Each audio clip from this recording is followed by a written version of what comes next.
Assalamualaikum warahmatullahi wabarakatuh. Apa kabar sahabat sahur? Senang sekali saya Iriana Mardanus bisa kembali bersilaturahmi dengan Anda sahabat sahur dimanapun Anda berada dalam program Ramadan Kompas TV, apalagi kalau bukan sahur time, insya Allah berkah. Nah, hari ini tentunya kita juga masih akan ngobrol-ngobrol, diskusi-diskusi dengan narasumber kita yang nanti akan hadir tentang tema-tema yang insya Allah bisa memberikan pengetahuan lebih kepada sahabat sahur tentang apa itu Islam dan juga apa yang nanti akan kita bahas hari ini. Tentunya saya tidak ngobrol sendiri seperti biasa. Hari ini cukup istimewa. Saya ditemani oleh Widi Dwinanda. Widi, apa kabar? Sehat?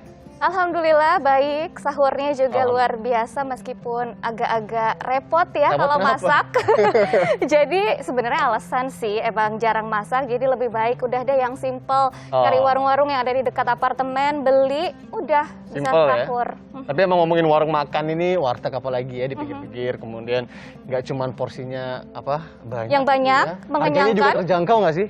Iya betul banget. Dan apalagi kalau kita makan di warung-warung ini juga kita sebenarnya secara tidak sadar sedang membantu UMKM di Indonesia. Apalagi sahabat sahur juga pasti paham ya bagaimana peran UMKM di tengah pandemi COVID-19 ini yang sangat amat penting sekali untuk menopang pergerakan ekonomi di Indonesia. Nah, berbicara mengenai UMKM ini juga, ini berhubungan sekali dengan tema yang akan kita bahas hari ini, sahabat sahur, yaitu bagaimana UMKM ini juga salah satunya ditopang oleh Pegadaian Syariah. Bagaimana kemudian peran dari Pegadaian Syariah ini menopang atau membantu pertumbuhan dari UMKM. Kita akan bahas langsung, tapi akan saya perkenalkan dulu nih, ada dua narasumber kita hari ini. Yang pertama yang di dekat Yanda, ini ada Bapak Damar Latristiawan, Bapak sebagai Direktur Jaringan Operasi dan Penjualan Pegadaian. Assalamualaikum Pak Damar, selamat pagi, apa kabar? Baik. Dan juga di sebelah saya nih yang dekat dengan saya ada Kiai Haji Saifullah Amin, tapi biasa disapa akrabnya yaitu Kang Amin. Kang Amin. Assalamualaikum Kang Amin, apa kabar? Assalamualaikum warahmatullahi wabarakatuh. Alhamdulillah kabar baik. Baik, dan juga harus semangat ya pagi hari ini, semangat pokoknya. Bilang sahur nih harus semangat.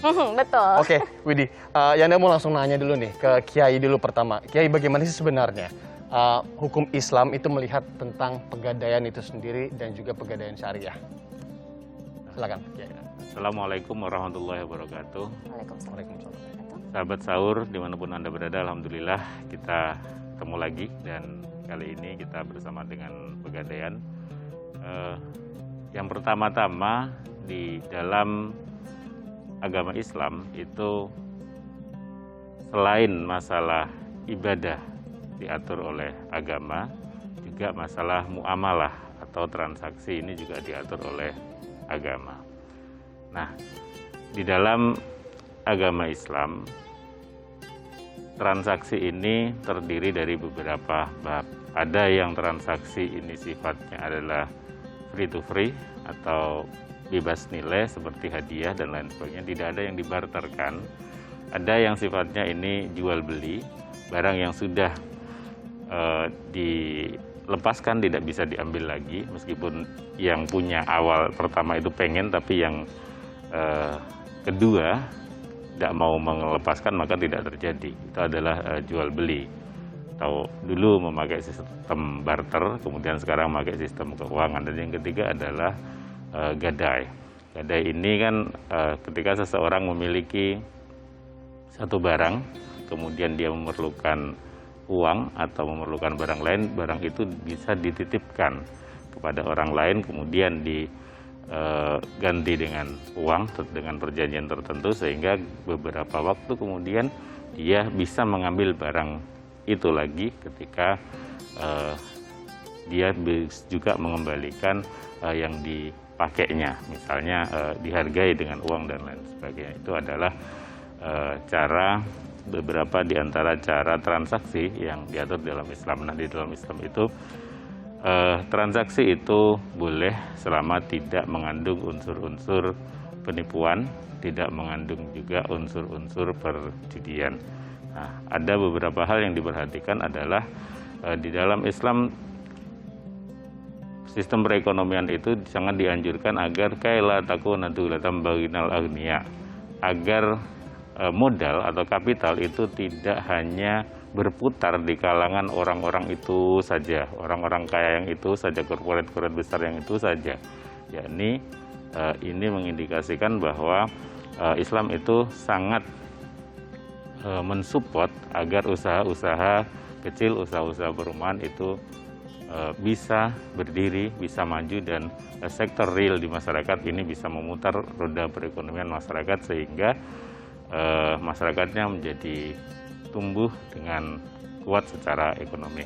Nah, masalah hukumnya tentu Islam juga mengatur bagaimana hukum-hukum di dalam perdagangan dan juga termasuk hukum-hukum di dalam gadai. Nah, tetapi di Indonesia kita mengenal ada DPS, Dewan Pengawas Syariah, dan juga DSN, Dewan Syariah Nasional, yang sudah mengawasi dan mengatur tentang perundang-undangan dan jalannya transaksi-transaksi di lembaga-lembaga yang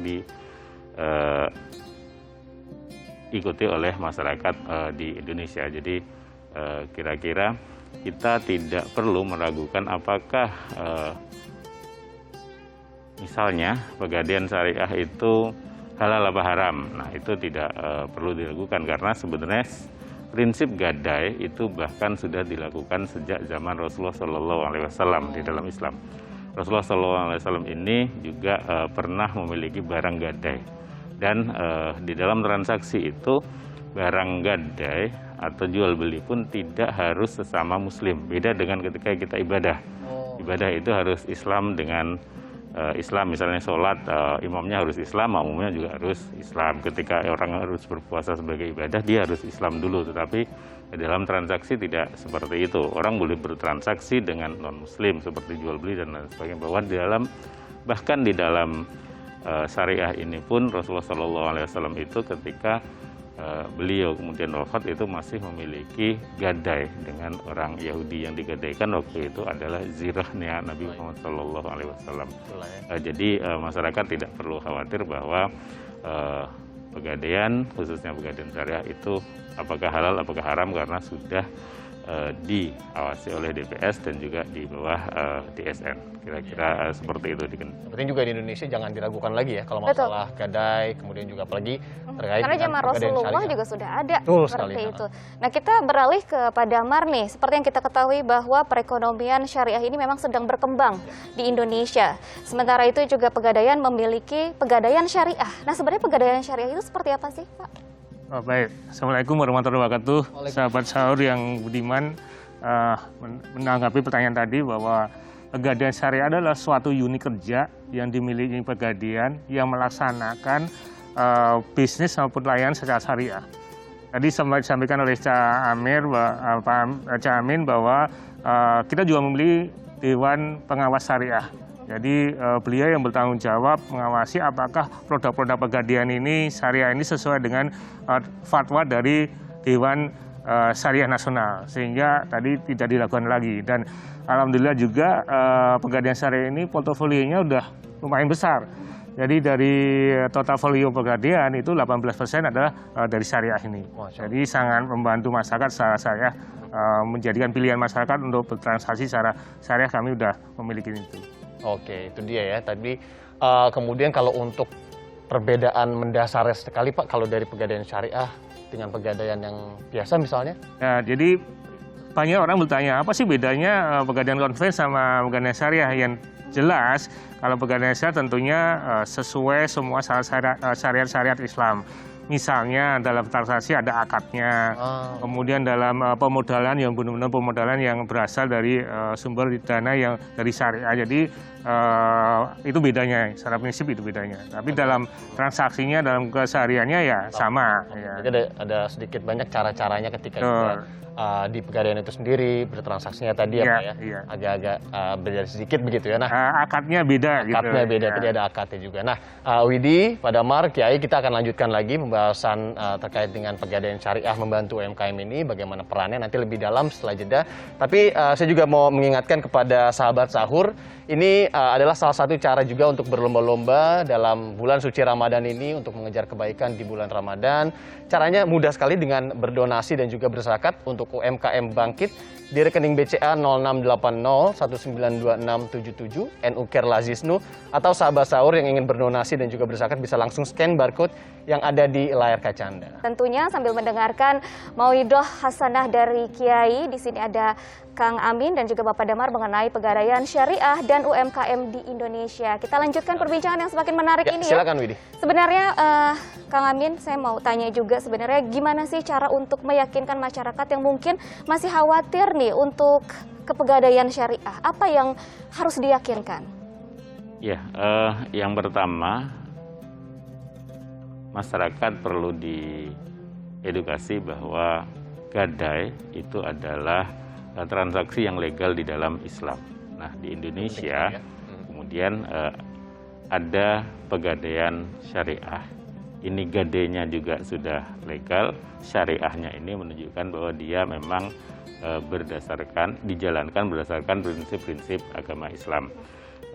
Kita ambil contoh misalnya, apa sih bedanya transaksi konvensional dengan transaksi syariah? Yang paling mudah adalah misalnya di dalam transaksi konvensional bisa jadi barang-barang yang ditransaksikan itu tidak sesuai dengan ajaran-ajaran agama Islam. Misalnya dia transaksi barang haram. Nah, mungkin juga ada jual beli barang yang haram untuk kebutuhan-kebutuhan yang tidak diridhoi oleh agama. Nah, di dalam pegadaian syariah itu kira-kira ya kita dapat memastikan, mungkin nanti dikonfirmasi Bapak Damar, bahwa barang-barang yang digadai di sana adalah barang-barang yang sudah secara syar'i itu tidak perlu dipertanyakan. Artinya barangnya halal, bukan barang yang diambil dengan cara-cara yang haram. Dan tentu saja karena lembaga pegadaian syariah adalah lembaga yang resmi, jadi dia diawasi dan dimonitor oleh lembaga-lembaga keuangan negara yang juga ini menjamin ketika bertransaksi di lembaga-lembaga resmi seperti pegadaian syariah tentu lebih aman daripada kita bertransaksi gadai misalnya di tempat-tempat pegadaian yang tidak ada penjaminnya. Oke. Nah, kira-kira seperti itu. Itulah ya, kenapa kemudian nggak usah ragu lagi ya tadi ya, Widi ya, kalau mau ke pegadaian ya. Karena sedikit banyak tadi sudah dijelaskan juga oleh Kang Amin ya, barang-barangnya ya Pak Damar ya, itu yang juga penting masyarakat tahu bahwa sudah pasti begitu ya. Mungkin saya tambahin dikit ya. Silakan Pak Damar. Ya, silakan. Jadi sebenarnya yang pegadaian konven sama syariah ini kalau dia milik PT Pegadaian ya, kan ada pegadaian itu banyak tuh. Kalau PT Pegadaian tadi dia diawasi OJK, diawasi Dewan Syariah Nasional, baik yang syariah maupun yang konven itu semuanya halal dalam arti transaksinya. Jadi memang kami semua yang masuk di kami di Pegadaian itu akan dilihat ini barang curian atau enggak. Barang ini bisa ketrace tuh, Pak, ya? kami punya daftar barang polisi gitu kan. Kemudian barang-barang ini barang-barang yang benar atau enggak. Jadi bukan barang yang tidak benar gitu loh. Ya, jadi makanya saya ngajak masyarakat kalau mau gade datanglah ke Pegadaian yang resmi. Ya, salah satunya adalah di tempat kami yaitu PT Pegadaian yang ini milik BUMN dan ini adalah benar-benar diawasi OJK sehingga lebih apa yang disampaikan Pak Kiai tadi benar. Tapi kalau Pegadaian yang maksudnya yang abal-abal Pegadaian yang nggak jelas izinnya itu lebih bahaya karena dia bunganya lebih tinggi, lebih sangat besar, lebih baik ke Pegadaian resmi. Penting juga tuh Pak Damar ya. Kemudian ya Widi ya, kalau misalkan untuk edukasi masyarakat juga nih Pak Damar untuk mengetahui memilah begitu ini pegadaian, oke deh ini yang benar, yang ini yang kayaknya kurang cocok nih, itu gimana sih Pak Damar? Ya tentunya kami ada simbol-simbol bahwa itu Pegadaian, PT Pegadaian. Jadi kalau yang di lain itu namanya gade gitu kan, atau industrinya itu pergadaian. Tapi kalau namanya Pegadaian ya satu-satunya Pegadaian itu milik pemerintah ya. Dan kebetulan Pegadaian ini tersebar di seluruh Indonesia dan punya agen-agen sehingga masyarakat pun mau kemana pun akan menemukan Pegadaian itu di mana aja.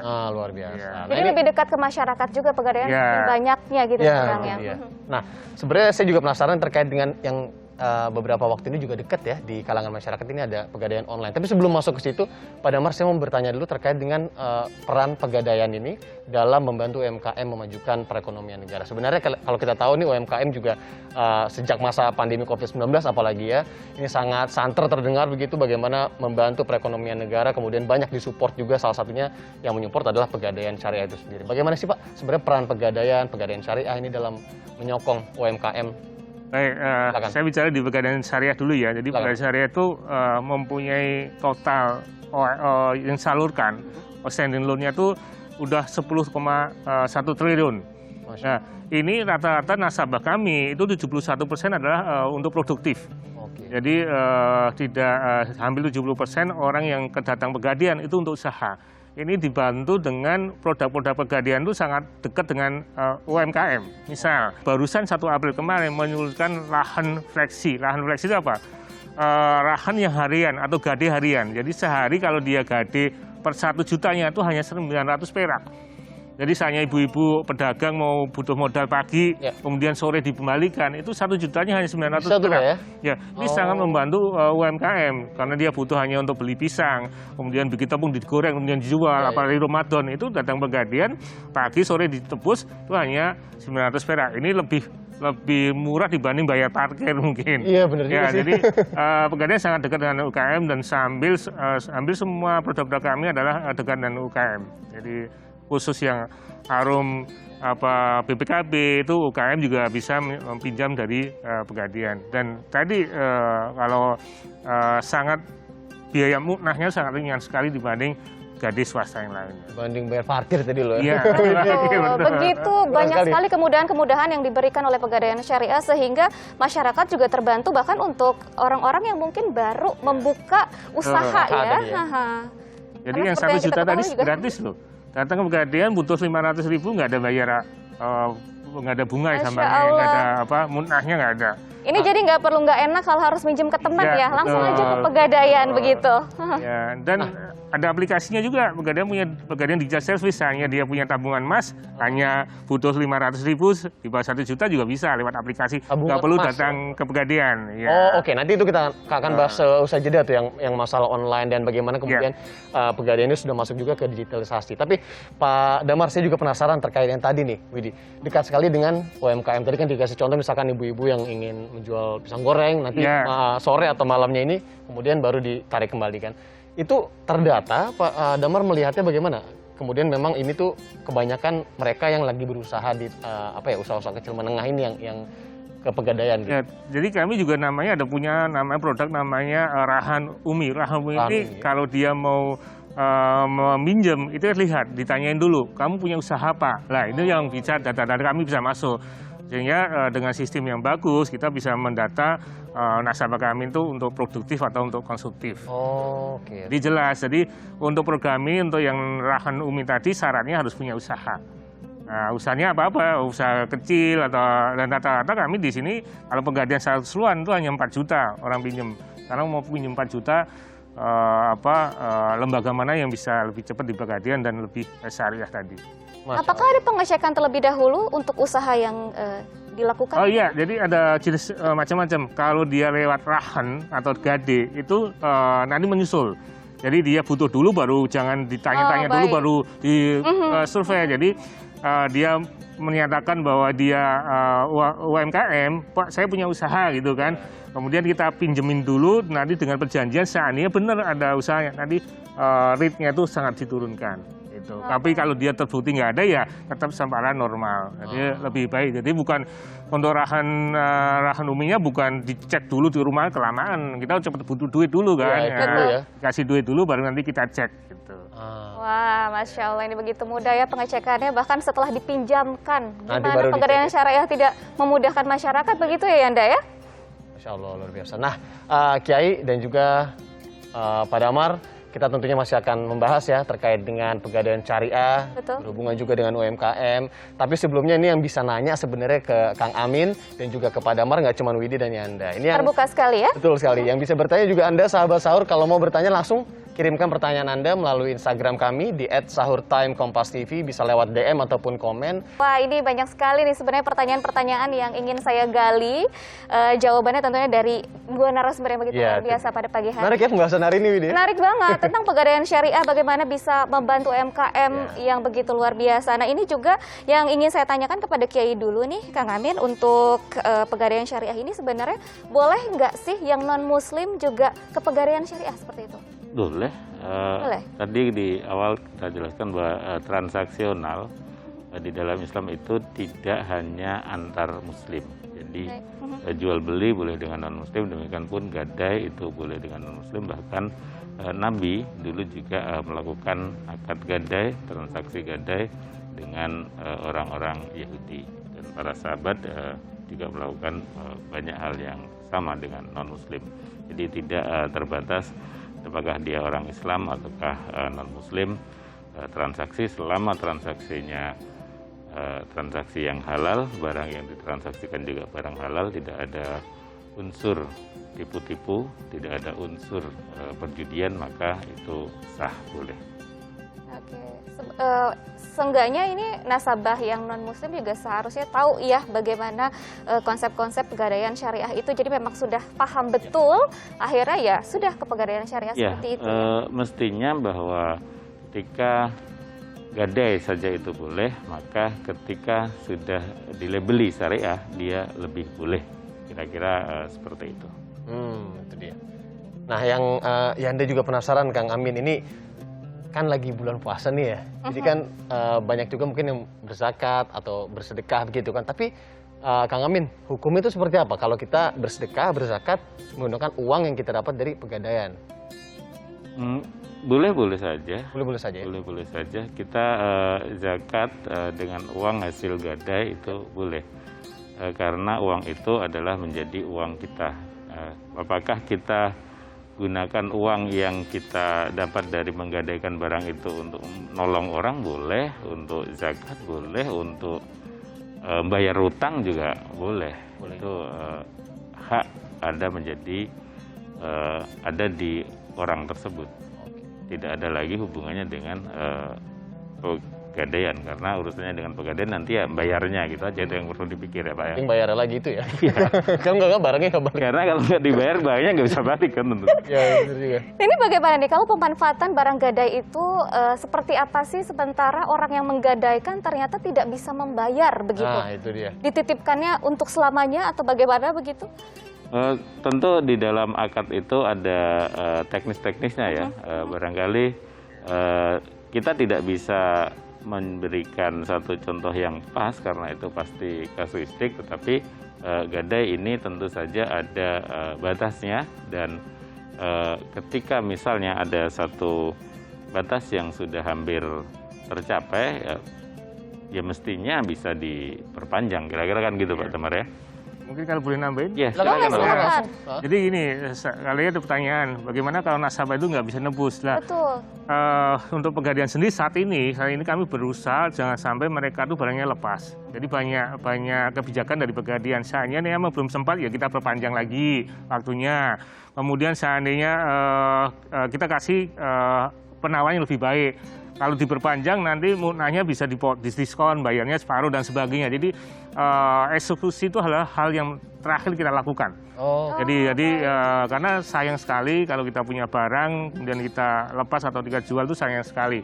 Jadi kita bantu masyarakat biar tetap memilih barang tersebut gitu loh. Jadi ini porsinya sangat kecil sekali, Mbak Widi. Jadi sangat kecil sekali untuk masyarakat yang benar-benar melepas barangnya karena dia nggak mampu. Karena kita memberi bantuan bagaimana dia tetap bisa memiliki barangnya kembali. Oke, Pak Damar. Ini juga yang bikin penasaran kan dari tadi kan misalkan pegadaian ini sendiri kan dekat nih ya dengan pelaku UMKM misalnya.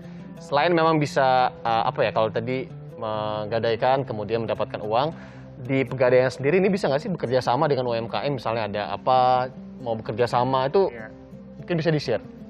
Ini malah kebetulan sekali nih Kementerian BUMN itu membuat semacam aplikasi, yaitu namanya PADI. Jadi PADI itu Pasar Digital UMKM. Jadi semua UMKM bisa masuk ke aplikasi tersebut dan nanti pembelinya adalah semua BUMN. Jadi kalau BUMN butuh apa, kalau pegadaian ini butuh mungkin makanan kecil untuk rapat, itu UMKM bisa masuk ke aplikasi PADI ini, sehingga dia bisa menawarin nanti bisa transaksi. Dan lebih uniknya lagi, misalnya dia nggak punya modal atau mungkin UMKM masuk di situ, kemudian belum dibayar sama yang pesen, itu bisa pegadaian nalangin dulu. Ya. Jadi ini semua BUMN masuk di sini. Jadi ini waktu yang baik teman-teman UMKM masuklah di aplikasi PADI ini, PADI Digital UMKM yang digagas oleh Kementerian BUMN. Ini sangat membantu sekali. Kalau untuk syarat-syaratnya Pak Damar mungkin bisa Syaratnya juga daftar ke aja salah sahabat-sahabat. satu BUMN. Jadi misalnya UMKM yang dekat di mana, dekat di Pegadaian, makanya dia daftar sebagai vendor dari Pegadaian. Dan nanti dia akan memasukkan sama Pegadaian, akan dimasukkan dalam aplikasi tersebut. Dan nanti siapa aja bisa ngelihat. Misalnya UMKM ini jualan, saat ini jualan mukena, misalnya begitu kan. Kemudian dia mau ada perusahaan mau bikin souvenir, itu bisa dia nawarin atau mungkin jualan makanan gitu kan. Kalau tadi saya bilang BUMN mau rapat ya pesen makanan dari UMKM ini gitu. Ini sebuah aplikasi yang begitu luar biasa ya, di mana Luar biasa. Spesifik sekali ya WD. Ya. UMKM-nya itu bukan hanya diberikan kemudahan, tetapi juga sebenarnya dijadikan kayak konsumennya juga disediakan Jadi begitu ya. Pembelinya Seluruh juga ada BUMN semua, ya? seluruh BUMN. Oh, luar termasuk. Jadi semuanya bergerak Iya. untuk mensupport UMKM yang memang Iya. tergabung dalam komunitas di aplikasi tersebut. Betul. Wah. Selain itu ada program lainnya, Pak Damar, mungkin untuk kerjasama bersama dengan UMKM? Kalau kerjasama tentunya itu tadi masuk, kemudian kami Pegadaian juga menyalurkan program pemulihan nasional ya. Jadi saat ini Pegadaian juga menyalurkan misalnya UMKM itu yang menjadi nasabah Pegadaian, dia akan mendapat potongan dari munah tadi, potongan munah atau potongan biaya tadi atau pemulihan dari pemerintah. Jadi kita menyalurkan juga. Kemudian Pegadaian juga melakukan bantuan Presiden, BPUMM itu juga kami menyalurkan. Jadi Pegadaian yang kita nasabah Pegadaian bisa didaftarkan dan nanti dia akan mendapat bantuan dari BPUMM tadi sebesar 2,4 juta. Asal dia nasabah Pegadaian dan dia ternyata dia UMKM beneran gitu. Oke. Nah, Ya. itu syarat-syaratnya gimana tuh Pak Damar? Misalkan tahu ini UMKM yang bisa dapat, yang ini yang enggak, kemudian ada kategori-kategori tertentu untuk nggak sih? kategori sebenarnya berapa lama atau itu udah lewat ya, tapi yang Pegadaian itu sebagai pengusul. Oke. Jadi nasabah, ini loh aku punya nasabah UMKM ini loh. Nah usulkan ya pemerintah ini layak mendapatkan dana bantuan itu. Jadi kita udah dikunci waktu yang lama, bukan sekarang kemudian daftar enggak, tapi yang iya. nasabah lama itu bisa diusulkan itu. Ya. Oh iya. Ada kuotanya tidak? Batasannya? Ada. Tentunya ada kuotanya, besarnya juga ada. Saya nggak lupa datanya yang pasti, udah kami salurkan sekitar 451 miliar untuk masyarakat ini. Oke. Tersebar di seluruh Indonesia. Seluruh Indonesia. Seluruh Indonesia Ya. apalagi. Kalau tadi ya yang luar biasa itu yang padi tadi ya. Ya, Tadi luar Ya. biasa sekali. Tentunya masih aktif terus ya? Masih aktif terus kan. Dan ini kita dorong para UMKM ini untuk itu aktif di situ gitu. Jadi dia sebagai bisa dijadikan rekanan semuanya. Jadi masa yang kecil semua bisnis bisa masuk di situ. Nah, sebenarnya kalau udah ngelihat yang tadi ini kan berarti udah masuk digitalisasi juga tuh ya, Betul, Pak Damar ya. ya. Udah gimana kemudian Pegadaian juga pada akhirnya ikut untuk menggunakan aplikasi dunia Mantep, digital dan lain-lain betul, itu kan. ya. Nah, saya mau tanya ke Kang Amin dulu nih. Kang Amin, kalau Pegadaian kemudian juga Pegadaian Syariah tadi kan, ini kan sistemnya kita datang ke Pegadaian ya. Tapi kan sekarang kalau dilihat nih banyak juga nih yang kemudian sudah menggunakan, itu mungkin bisa di cross check ya sama Pak Damar, yang menggunakan aplikasi Pegadaian online. Itu hukum dalam Islam seperti apa Kang Amin? Sama saja atau ada yang sebaliknya? Iya, jadi di dalam teknis agama Islam atau peraturan fikih agama Islam, biasa disebut sebagai fikih, itu memang terjadi beberapa perubahan-perubahan, terjadi beberapa perkembangan-perkembangan karena secara usuli atau secara dasarnya, pondasinya al-hukmu yaduru ma'illah wujudan wa adaman.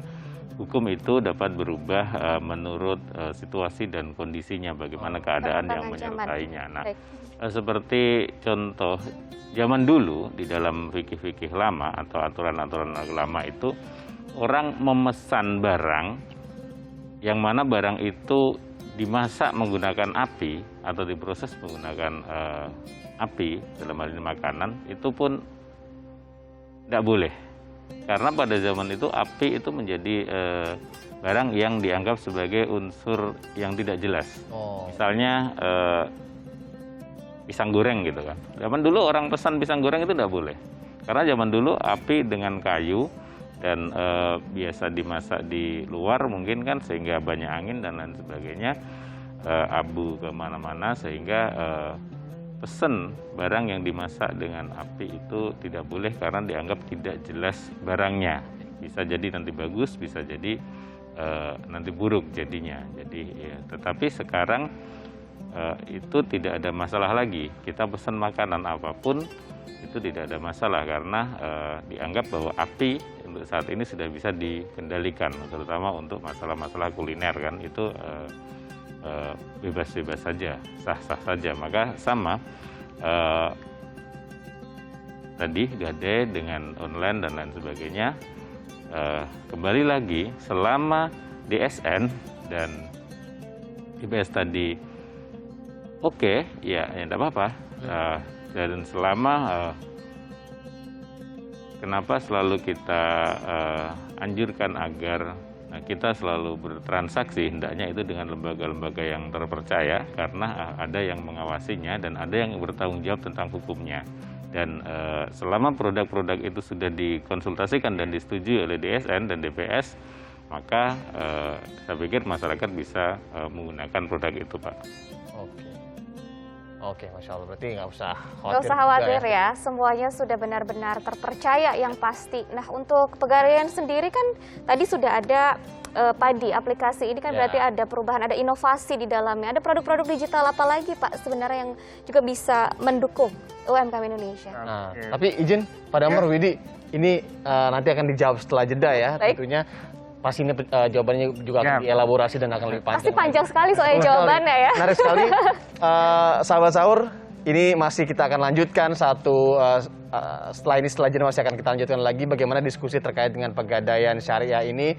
Sekali lagi kami ingatkan juga, selain ayo diburu-buru sahur ini udah mau mendekati waktu imsak, Anda juga masih bisa bertanya untuk mengirimkan pertanyaan langsung, nanti akan dijawab oleh Kang Amin dan juga Pak Damar di studio melalui Instagram @sahurtime_kompas.tv. Produk-produk digital apa lagi sih yang dikeluarkan oleh Pegadaian sehingga memudahkan masyarakat Indonesia? Oke, baik, makasih Mbak Widi. Pegadaian saat ini memang udah arahnya untuk digitalisasi semuanya. Jadi kalau masyarakat ini mau gade itu bisa lewat digital. Maksudnya lewat digital itu lewat smartphone-nya itu bisa. Mau nebus bisa lewat smartphone. Mau nyicil bisa lewat smartphone juga. Mau minta tambah bisa lewat smartphone juga. Mau ngajuin permohonan produk-produk Pegadaian bisa lewat smartphone juga. Dan saat ini yang paling dasar nih Mbak Widi. Mbak Widi saya harapkan udah punya namanya tabungan emas. Wah, itu saya nggak ketinggalan dong. Saya tuh benar-benar #sahabat Pegadaian. Iya. Sebenarnya ini juga berhubungan banget untuk UMKM ya Pak ya? Betul, betul. Juga akan untuk nabung atau investasi Mas ya? Jadi gini, para pelaku UMKM ini hanya dia dapat keuntungan, itu kami sarankan sedikit ditabung di Pegadaian. Karena apa? Bisa tuh Pak dikit-dikit tuh? Bisa Pak, 10.000 pun bisa untuk di Pegadaian. Lah, nanti saatnya dia bisa lama-lama semakin banyak, nggak terasa kan? Lah kalau butuh modal, bisa langsung digadikan lewat digital. Betul. Dan ini munahnya atau sewa modalnya lebih murah. Dan lebih cepat, mau kapan pun sampai malam pun bisa lewat digital ini.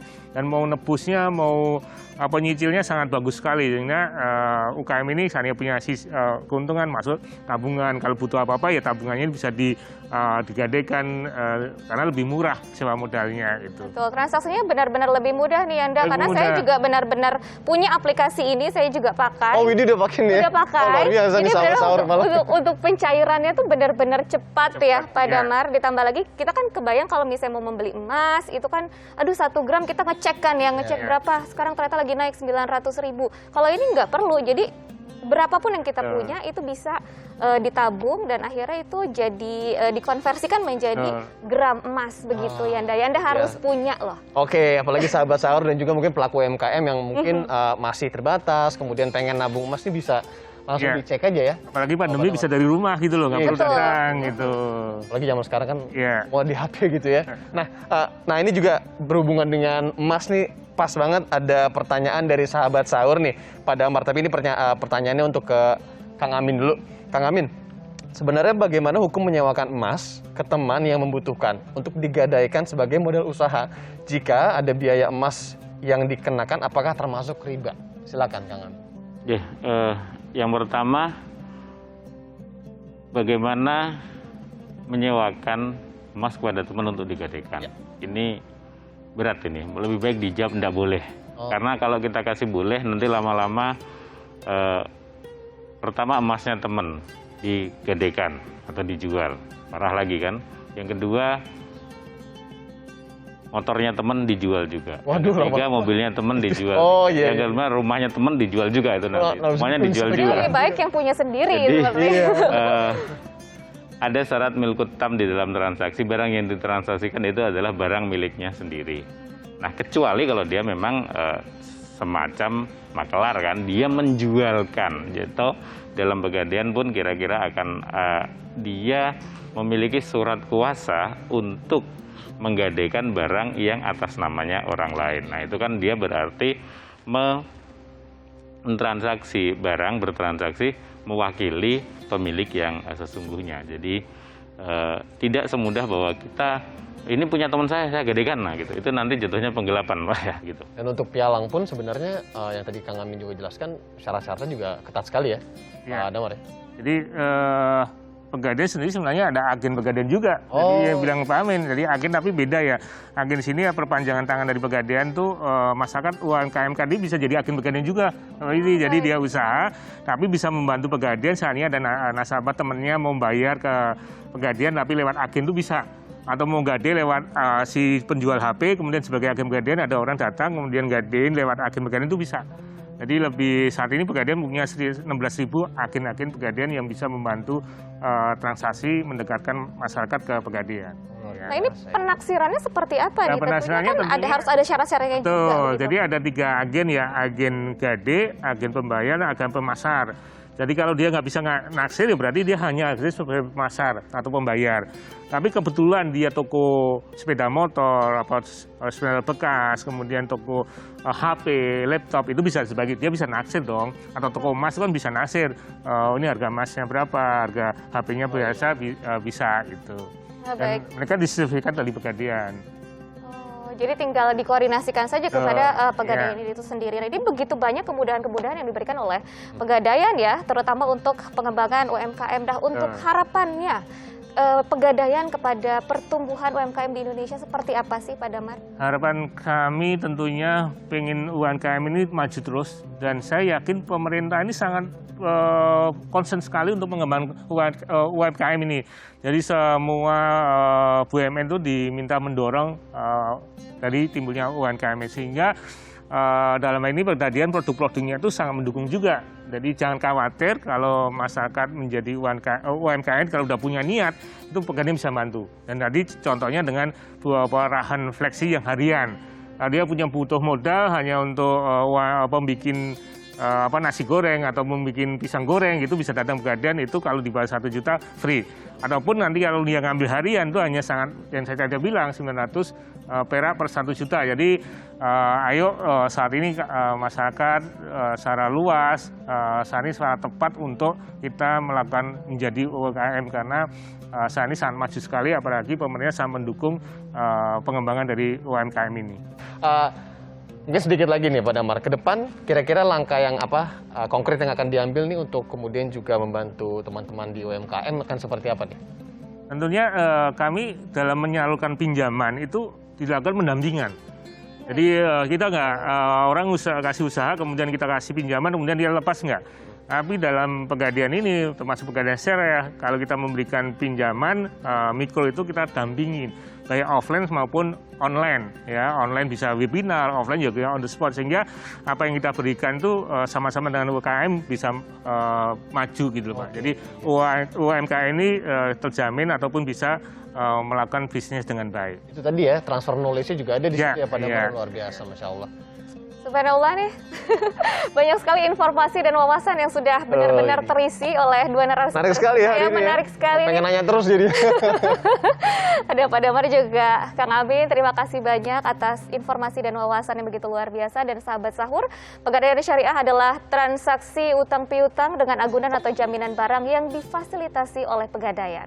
Ya, dan tentunya ya, Widi, pegadaian syariah ini juga punya banyak manfaat ya, Pak Damar, kemudian Kang Amin, salah satunya ini untuk membantu pengembangan sektor UMKM, sehingga ekonomi masyarakat bisa terus berjalan, apalagi kemudian juga di tengah pandemi COVID-19 ini, di mana yang tadi Widi bilang, mendadak chef dan lain-lain. Betul.